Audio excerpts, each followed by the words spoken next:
एक छोटे से गांव में एक बूढ़ा मोची रहता था जिसका नाम बाबा रहमत था। रहमत चाचा की दुकान बहुत पुरानी थी, लेकिन उनका चेहरा हमेशा मुस्कुराता रहता था। वो सारा दिन लोगों के जूते गंथते और बदले में जो मिलता उसी पर शुक्र अदा करते। एक दिन गांव में एक नया अमीर शख्स आया जो बहुत मगरूर था। उसने देखा कि पूरा गांव बाबा रहमत की इज्जत करता है। उसने सोचा, ये इतना गरीब है, फिर भी लोग इसके पास क्यों जाते हैं? मैंने इसे नीचा दिखाऊंगा। वो अमीर शख्स बाबा रहमत के पास गया और अपने महंगे जूते फेंक कर बोला, इन्हें ठीक करो, लेकिन याद रखना अगर एक भी निशान रहा तो मैं तुम्हें सजा दूंगा। बाबा रहमत ने खामोशी से काम शुरू किया। पूरी रात जागकर उन्होंने जूतों को ऐसा चमकाया कि वो नए से भी बेहतर लगने लगे। अगले दिन जब वो अमीर शख्स आया तो वो हैरान रह गया। वो कोई गलती निकालना चाहता था मगर जूते बिल्कुल परफेक्ट थे।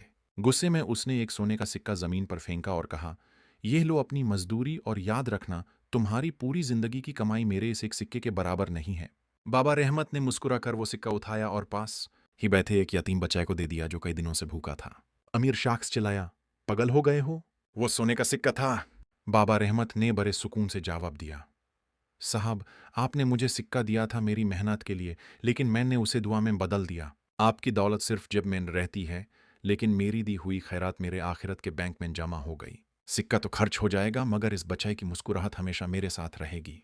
वो अमीर शख्स शर्मिंदा हो गया। यूं समझ आ गया कि असली इज्जत पैसों से नहीं बल्कि अखलाक और दिल की सखावत से मिलती है।